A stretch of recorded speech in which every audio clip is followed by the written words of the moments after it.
Ni shamra shamra, ni vigelegele na ni nderemo zisizo na kifani.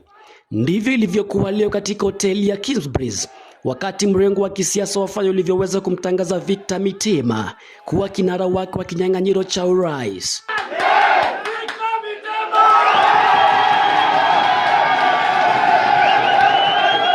Viongozi waandamizi wa chama, wazee wa jamii pamoja na maelfu ya wafuasi walijitokeza kwa wingi kushuhudia tukio hilo lililojaa matumaini, kauli za mshikamano na ahadi za ushindi.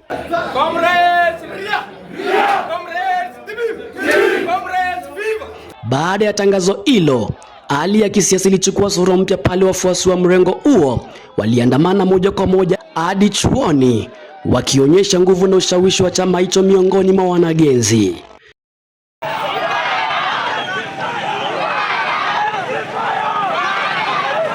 Maandamano hayo yameacha wapinzani wa muungano wa Power wakiwa wana la kusema, hali inayotafsiriwa na wachambuzi kama mabadiliko makubwa ya mizani ya kisiasa chuoni humu.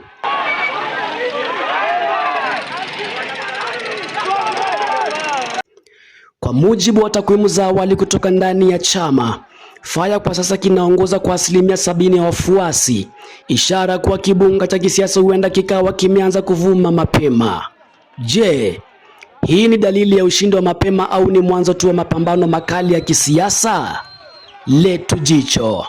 Nikiripoti moja kwa moja kutoka eneo la tukio, jina langu ni Alex Waita na hii ni White Trace Media.